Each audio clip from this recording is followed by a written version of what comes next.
भजन गायिका कविता पौडवाल ने बांधा समा, मनमोहनी आवाज के जादू में मंत्रमुग्ध हुए श्रोता। सिमरिया विधायक अभय मिश्रा के फार्म हाउस में आयोजित कार्यक्रम में शामिल होने आई रीवा।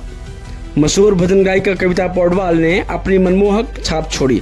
उनकी जादुई आवाज ने श्रोताओं का मन मोह लिया। कई मनमोहक भजन गाकर पूरे वातावरण को भक्तिमय बना दिया। बता दें कि रीवा के सिमरिया विधानसभा से कांग्रेस विधायक अभय मिश्रा के फार्म हाउस में विराजमान माता त्रिपुर सुंदरी के मंदिर प्रांगण में भजन संगीत का भव्य आयोजन किया गया, जिसमें शामिल होने सुप्रसिद्ध भजन गायिका अनुराधा पौडवाल की बेटी कविता पौडवाल अपनी प्रस्तुति देने रीवा आई। इस अवसर पर उन्होंने अपनी सुमधुर आवाज में देवी गीतों की ऐसी प्रस्तुतियां दी कि पूरा माहौल भक्तिमय हो उठा। कार्यक्रम की शुरुआत मां दुर्गा की आराधना से हुई। इसके बाद एक से बढ़कर एक भजनों को और देवी गीतों ने उपस्थित श्रद्धालुओं का मन मोह लिया। जय अम्बे गौरी, चलो बुलावा आया है जैसे लोकप्रिय भजनों पर भक्त झूम उठे और तालियों की गड़गड़ाहट से सभागार गूंज उठा। भक्ति संध्या में बड़ी संख्या में श्रद्धालु, सामाजिक कार्यकर्ता और स्थानीय जनप्रतिनिधि शामिल हुए। इस दौरान विधायक अभय मिश्रा ने कहा कि नवरात्र उत्सव भारतीय संस्कृति और आस्था का प्रतीक है। ऐसे कार्यक्रमों से समाज में भक्ति और सकारात्मक ऊर्जा का संचार होता है। भजन गायिका कविता पौडवाल ने कहा कि रीवा की पावन धरती पर मां दुर्गा के दरबार में भजन प्रस्तुत करना उनके लिए सौभाग्य की बात है। उन्होंने श्रोताओं के उत्साह और प्रेम को अस्मरणीय बताया। जी, बहुत अच्छा लगा यहाँ पर आके और मेहर माता रानी की आशीर्वाद मिले। और यहाँ पर नवरात्रि में विशेष तौर पे इतनी पावन जगह आकर, जहाँ पे माँ त्रिपुर सुंदरी का यहाँ पे मंदिर बहुत जागृत मंदिर है, तो यहाँ पर आकर आप सभी भक्तों के सामने प्रस्तुति देने में बहुत आनंद आया। जो सम्राट थे संगीत, वो भी इसी धरती से। इससे बड़ा आशीर्वाद और क्या मिल सकता है, क्योंकि हमारे लिए हमारी पहचान ही माता रानी के भजनों से है। और इतने बड़े सम्राट जिस मिट्टी से जुड़े हैं, वहाँ पर अगर आकर प्रस्तुति देने का मौका, वो भी माता रानी की हाजिरी लगाने का मौका मिलता है, तो ये बहुत बड़ा आशीर्वाद है। आपकी माँ अनुराधा पौडवाल जी है, जी, उन्होंने भी कई सारे भक्ति गीत। जी जी, उनका आपने कौन से गीत आज यहाँ पे दोहराया? उनके काफ़ी गीत मैंने गाए। देखिए, वो मेरे लिए क्या, वो शायद पूरे भारत में जितने सिंगर्स हैं जो भक्ति गीत गाते हैं या इवन जो नॉर्मल जो गाने गाते हैं, उनके लिए वो एक गुरु समान हैं और मेरी भी गुरु हैं। तो उनके काफ़ी गाने जो पॉपुलर हैं, माता की भेंटें, शिव भजन, मन मेरा मंदिर, काफ़ी गाने यहाँ पे गाए। और लोग आज भी पसंद करते हैं। 30-40 साल पुराने गाने हैं, लेकिन आज भी लोग साथ में गाते हैं। लोग, छोटे छोटे बच्चे भी गाते हैं, क्योंकि उन्होंने भी कभी ना कभी इन गानों को सुना हुआ है। आपके द्वारा गाया गया कोई भक्ति गीत? हाँ जी, आज के कार्यक्रम में भी कई गीत जो मैंने गाए हुए हैं, जो मेरे अपने एल्बम्स हैं, उसमें से भी काफ़ी गीत गाए। देखिए, ये कृपा है कि कुछ नाम, कुछ लोग माता रानी की भक्ति से जुड़ जाते हैं।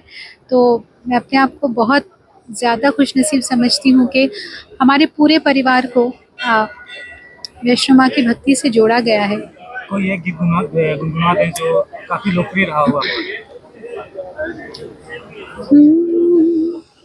भावना की ज्योत को जगा के देखिए, बोलती है मूर्ति बुला के देखिए, 100 बार चाहे आजमा के देखिए, बोलती है मूर्ति बुला के देखिए। ये गाना लोगों ने काफ़ी पसंद किया था जब रिकॉर्ड हुआ था। भक्ति गीत विलुप्त होते जा रहे हैं इंडस्ट्री से, क्या मुझे तो नहीं लगता, आज भी ईश्वर की कृपा से हर नवरात्रि में बड़े प्यार और सम्मान से बहुत बड़ी तादाद में लोग बुलाते हैं हमें हाजिरी लगाने के लिए, और लोग उतने ही प्यार से उतने ही बड़ी तादाद में सुनते हैं। तो मुझे लगता है जब तक भारत है तब तक भक्ति गीत कहीं नहीं जाएगा। देश के लोगों को क्या संदेश देंगे? देश के लोगों को मैं क्या संदेश दूं कि हमारा देश है ही ईश्वर की कृपा की वजह से। जब तक लोगों की श्रद्धा ईश्वर में बनी रहेगी उन पर कोई आंच नहीं आएगी, ये मेरा अपना विश्वास है। अन्य युवाओं को क्या संदेश है जो अभी सिंगर युवाओं को कि सिंगर्स को? नए सिंगर्स को मैं क्या बोलूं, बहुत अच्छा गा रहे हैं आजकल। जितने रियलिटी शोज आप देखते हैं जिसमें ये छोटे उस्ताद और लिटिल सुपरस्टार्स इतना कमाल का गाते हैं, ऐसे लगता है कि पूर्व जन्म की इनकी तैयारी है और आके बस आप स्टेज पे गा रहे हैं। लेकिन उनको नहीं, उनके माता पिता को एक छोटा सा मेरा निवेदन है कि इन बच्चों को अगर उन्हें लंबी रेस का घोड़ा बनाना है तो इनको रियाज कराते रहें। और जो टेलीविज़न की चकाचौंध है, हाँ बिल्कुल, मतलब आना चाहिए उन्हें लोगों के सामने, लेकिन आराम आराम से, धीरे धीरे, ताकि बचपन में एक कहते हैं ना बर्नआउट हो जाए, वैसे नहीं होना चाहिए। लेकिन मेरे ख्याल से तो बहुत पुण्यवान है जो पेरेंट्स जिनके घर में ऐसे बच्चे पैदा हुए हैं, तो वो तो समझते ही होंगे। और बाकी ये बच्चे खुद बहुत समझदार हैं, तो उन्हें कुछ बताने की आवश्यकता जीवन में पहली बार आप आए। जी। कैसा लगा आपको जीवन में? बहुत बहुत ही अच्छा। जबलपुर में कई कार्यक्रम हुए हैं, अयोध्या में तो हुए ही हैं, लेकिन यहाँ पे रीवा में आने का पहला मौका, जैसे भैया ने बताया कि तानसेन जी की ये नगरी है, तो बस इस मिट्टी से आशीर्वाद चाहूँगी और सभी श्रोताओं से आशीर्वाद चाहूँगी।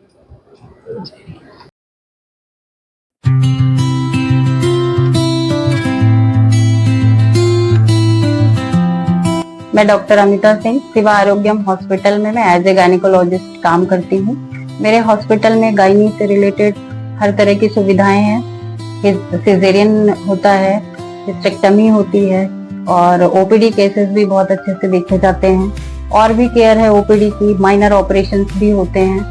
और टाइम टू टाइम जब भी इमरजेंसी होती है 24 आवर अपने हॉस्पिटल में अवेलेबल रहते हैं। एनी टाइम कोई भी पेशेंट अगर फोन पे भी अवेलेबल होता है या व्हाट्सएप पे अवेलेबल होता है तो भी हम उसको पूरी केयर देते हैं। पूरी कोशिश करते हैं कि हमारी तरफ से मरीज को किसी भी प्रकार की समस्या ना हो।